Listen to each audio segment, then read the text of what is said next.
Conservative leader Pierre Poilievre says he plans to spend this summer listening to Canadians after his party fell short in the election despite winning 41% of the vote. Obviously, we didn't come out on top, and that's disappointing, but there is a lot to be thankful for. We've massively expanded our party, 2.3 million votes, 25 more seats, but there's more to do. We have to enlarge our team, grow our support, build on our caucus strengths.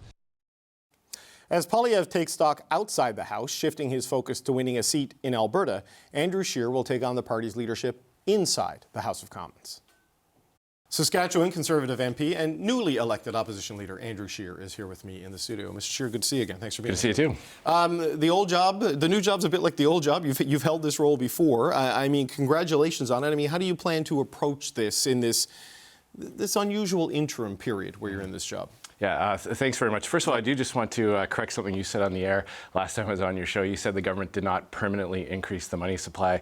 They absolutely did. The money supply is over $700 billion on M2, higher today than it was during the pandemic, and the settlement balances are still significantly higher than pre-lockdown period. So I just want to put that on the table. Okay, the Bank of Canada did that, to be clear. Well, they were buying government bonds because of deficit spending. But anyway, what we're describing this role is this is a parliamentary role until Pierre Poilievre has a seat again. I'll just be taking over some of the duties that require somebody to have a seat to do that. So moving certain motions and managing some of the operations around the leader's office. But we had a great meeting yesterday. We had MPs, all the new MPs that we won in parts of the country that we have never won before, like Welland and in southwestern Ontario. So there's a great sense of optimism. We're obviously, looking through what we did or what we didn't do that led us to falling short. But there's a real renewed sense of optimism and unity behind Pierre Poilievre. Okay, so what was the big takeaway, though? Because there was a feedback, and in the early hours after the loss from the caucus when they gather here about, I guess, what went right, what went wrong, and maybe changes of direction or things you need to stick with. I mean, what's your high-level takeaway from the feedback the caucus presented? Yeah, I think first and foremost, we have to actually look at the data. The data tells the story about what happens. It tells the story of how we had tremendous growth in ridings that we lost by small numbers of votes. So, we lost some seats with 46, 47% of the vote. In most elections, getting 45 and above means you win the seat. It didn't mean that this time. What does that mean for the party? The new math, electoral math, is the NDP permanently in the single digits across the country. In my own province of Saskatchewan, they got less than 8%. This is the birthplace of the CCF and NDP movement. Clearly, counting on the NDP to take 10 to 20% of the vote might not be part of the decision-making going forward. What we aren't going to do is we're not going to listen to people who don't want our party to win to diagnose the problem. We want to meet with candidates who fought. We want to meet with volunteers who are at doors all across the country. We want to hear from them. And we're in the early days of compiling all of that feedback, while at the same time recognizing that to go from 34% to 42% to increase seat counts by over 20 seats and picking up these seats in historic places is a great base to build from. So we don't want to lose anything that we've built, and that's part of the team coming behind Pierre yesterday that we saw is everyone believes that Pierre is the guy that can get those missing 3, 4, 5% to put us over the top next time. What was his message to caucus? Because, look, losing the election, in these circumstances, I mean, who knows if it's going to stay this binary in the next election or not, and whether you'll hold and the Liberals will hold. I mean, who knows where that will go. But, your leader lost a seat. He's now going to run out in Alberta. I mean, what was his message as to how that happened in terms of why Carleton went the way it did? Well, the riding has changed. The makeup of the riding has also changed.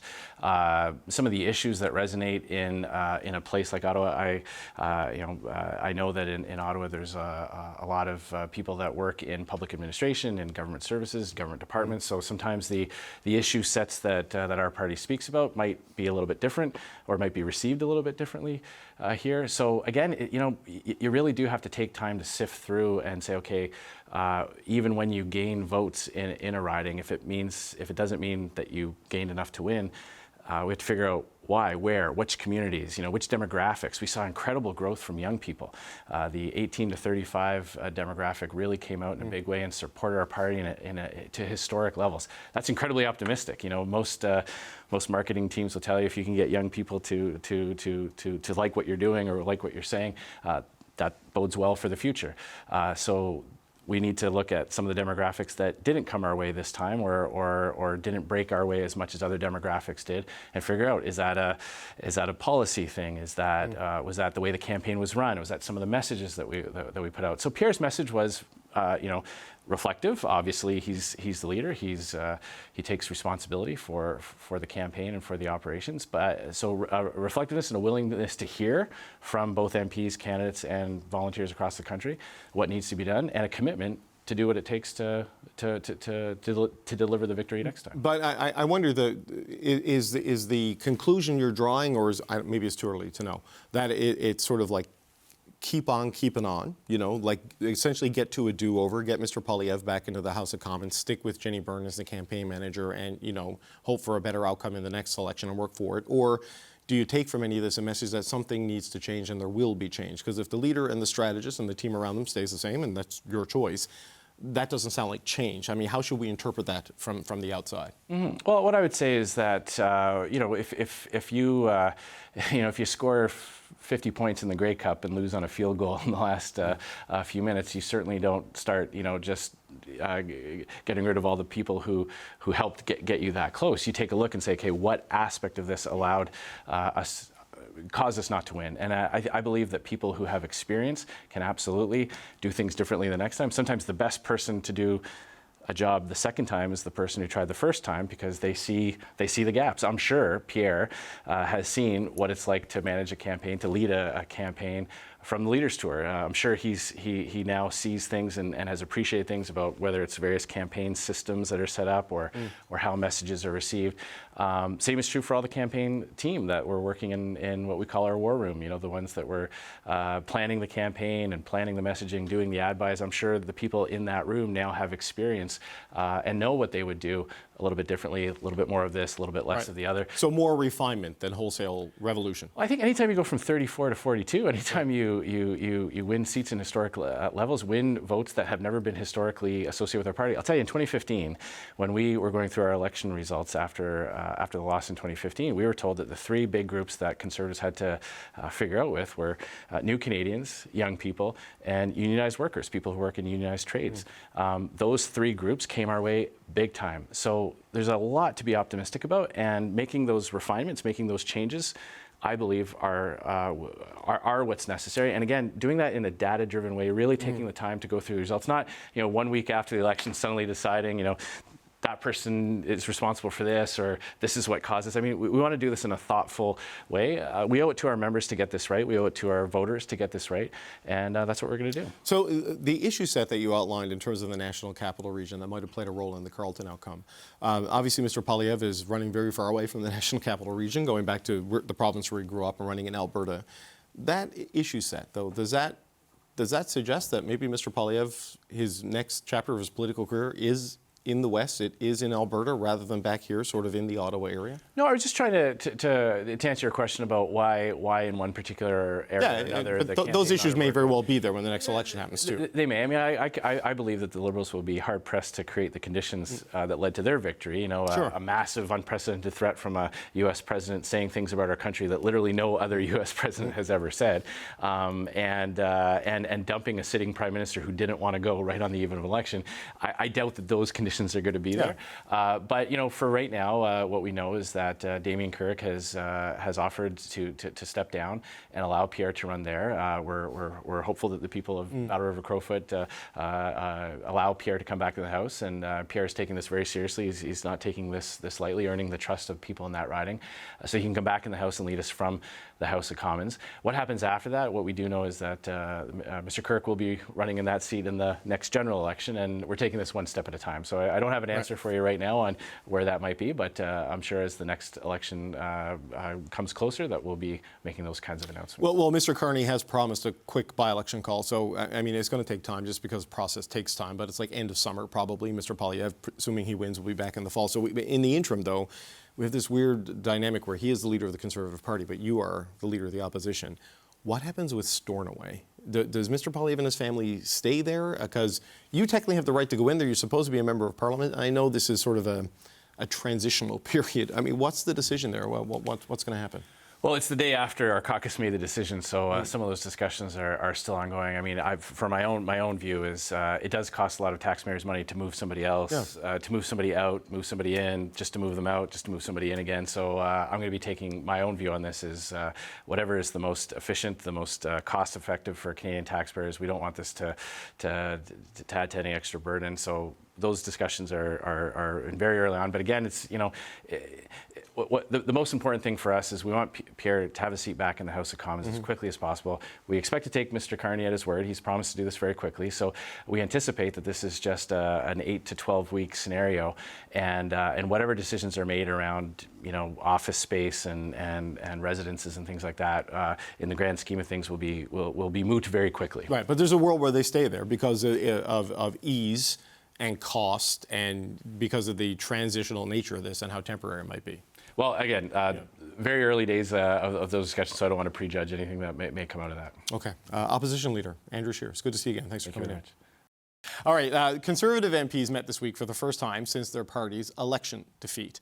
The caucus has selected Andrew Scheer to lead the party inside the House of Commons as opposition leader since Pierre Poilievre failed to win his seat in the riding of Carleton. Poilievre plans to return to that job in Parliament in the weeks ahead through a by-election in Alberta. And speaking yesterday, Poilievre called the election loss disappointing and said there were lessons learned. The map has changed dramatically. Like if you had told me that, for one, that we would get 41% of the vote a couple years ago, I would have said, wow, that's ambitious.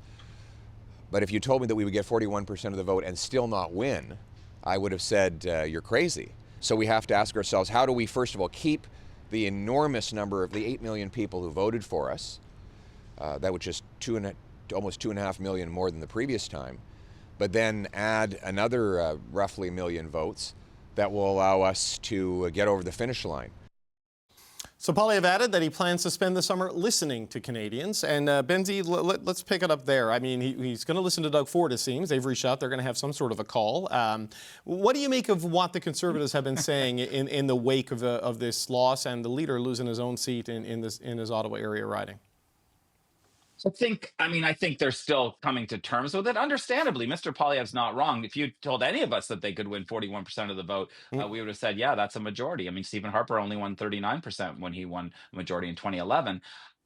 But I still think that they haven't quite grasped what they did wrong. Although I guess the fact that they're talking to the media, coming on CBC, that's a good sign. That suggests that they realized that was an idiotic way to campaign, to not have a campaign plane full of reporters. That was one of the dumbest moves I've ever seen a campaign do. It was just idiotic and moronic. Being at war with Doug Ford was very stupid. Being at war with Tim Houston in Nova Scotia, also very stupid. But I still think they've made some mistakes in the post-election period, David. And one of them, frankly, is having Mr. Poilievre run in Alberta. I think he's going to be running a by-election against the backdrop of Premier Danielle Smith, who was not helpful to him during the election, talking about a possible referendum on secession. So there'll probably be a separatist candidate, a Western separatist candidate, who will run against Mr. Poilievre. So Mr. Poilievre's going to have to be dragged into that debate. You've got these idiots from the long ballot protest. They're going to be there. It's just a really messy situation. I think he would have been better if he had grabbed one of the 52 seats in Ontario that they did win. I think they need to grow in Ontario. They can't. They're maxed out. They won 70% of the vote in Alberta. He needs to be here. I think that was a mistake running in Alberta, but I think they panicked. I think they wanted to get him in the House. They weren't sure. And now with the party triggering the Reform Act, the caucus triggering the Reform Act, they like him, but they don't love him. Well, Benzie with a lot of adjectives there in that. You can just say transformational, Rob. It's easier. A long ballot committee is not transformational. Kate, what do you make of where your party is right now? Yeah, well, I think a good discussion was held yesterday. Just to Rob's point on the Reform Act, I think it makes sense that the party would adopt this and keep all options on the table and frankly have an opportunity to exert a little bit of control over the direction of the party. Sure. Right? That could be policies, that could be some of the changes that are being discussed and mused about. So I think it's prudent that the caucus would have decided to do that. Listen, I think we should take Mr. Poilievre at his word. I think that when you lose your own seat, it is, I haven't done it myself, probably a very humbling experience. 80% turnout too. Like, people came out to vote for change. So I think that was, if the loss was felt by him the way it was felt across the party, it was huge. And a shock. Yeah. So I think that is a learning moment. You learn from that and you grow, or you don't. And just because you say it doesn't make it so. So I think we should take him at his word as somebody who has seen, frankly, the demise of other leaders when he has been in the party, to use it as a real growth opportunity and a moment. And just because you say that you are going to learn and listen doesn't make it so. You actually need to do those things. He has proven, from my estimation, that he's willing to put in the work. He put in the work as opposition leader, and he ran a very good, strong campaign that required a lot of him. And so I think that he's willing to do those things now, and yeah, hopefully those changes are on the horizon. So Priya, it's not a question of work ethic, right? Like, it's not if they just worked harder, they would have won, because there's no questioning his industry. There was something else there. I know the NDP did what it did, and the Bloc did what it did, but there was a reason that I guess they need to figure out of why in the crisis people flocked to Mark Carney the way they did, rather than embrace the front runner who had been the presumed next prime minister for 2 years. Yeah, look, I mean, I think it was Andrew Scheer that made this point on with you earlier, David, but I don't think the exact conditions were going to be there in the next election, whenever it is. So Conservatives would be smart not to tailor their strategy to the last election, but to, if you allow me to mix my metaphors, to skate to where the puck is going or wherever. But I think in terms of what, Poilievre and the party needs to do, I mean, they need to move away from only placating their base. And I mean, I think that's part of the reason why you had regular Canadians sort of turn away from them. As the Conservative base has moved much more rightward on things like, culture war type stuff, like radical gender ideology, or whether we're talking about their embrace of Trump and Trumpism or MAGAism, whatever we're calling it, I think is a bit of a departure from the rest of the country. And I think just the general anti-science, anti-intellectualism undercurrent that happens to be with the base, also, I think, is a departure from the rest of the country. I mean, you look at the online reaction to allegedly Pierre Poilievre and his team saying no to going on to Joe Rogan, as Joe Rogan had said, and the reaction from mostly everybody who's not one of these blue check weirdo fanboys online of Pierre Poilievre and the Conservative Party was like, oh, that's a smart move that they did that. And yet literally all these, fanboys are like, wow, I can't believe he did this. I worked so hard for 2 years trying to be an influencer to get him in. And you're like, okay, dude, like maybe go back to where actual normal regular Canadians are and go touch grass, please. Right. Jordan, I'm going to give you the last word, and because of the audio issues we have, I got late getting to my next guest, but your thoughts on where they are. Well, I'm fascinated to hear exactly what lessons Mr. Poilievre has learned from this campaign, because we haven't really heard him articulate what those are. And we're not seeing really a whole ton of change. And I think it's so interesting to pick Andrew Scheer, who is, frankly, a phenomenally unpopular leader for the Conservatives, to come back and do this Back to the Future thing. And even to see him come on the show and continue to talk about the government printing money and all of this sort of niche nonsense stuff that was not helpful to the Conservatives during the campaign. There were major strategic decisions that happened during the campaign that led to their loss. And that includes, by the way, intentionally pushing down the NDP vote in areas where it was not helpful for them to do so. They didn't need to make those choices. Those choices were made deliberately by Mr. Poilievre and his team. And so we haven't yet seen him kind of answer for some of those choices. So I think that will come in the days and weeks ahead, perhaps not publicly, but it's going to have to as part of that conversation internally. And the Reform Act is a sort of Damocles hanging over him. So while I think it's very true that he's going to survive any attempt to push him out, that's at the moment. Things could change, particularly if this Parliament wears on for a long time. if the situation of the parliament shifts, that might also change. I think it was also, lastly, a mark of real non-confidence in Mr. Poilievre's abilities and in the party's abilities to run him in such an astoundingly safe seat in Alberta. That does not scream confidence in his ability to connect with people in Ontario, as Rob said, which is where they need to grow their vote. And there hasn't really been any indication that they've taken that lesson away from this. Well, look, if Mr. Poilievre wants to come on this show and talk about all the things he learned, we'll make that happen at his convenience. Andrew Scheer can flip you my number, Mr. Poilievre. If you want to do it, he knows how to reach me. We got to say goodbye. Kate Harrison, Jordan Leichnitz, Rob Benzie, and Supriya Dwivedi. Thanks so much, gang.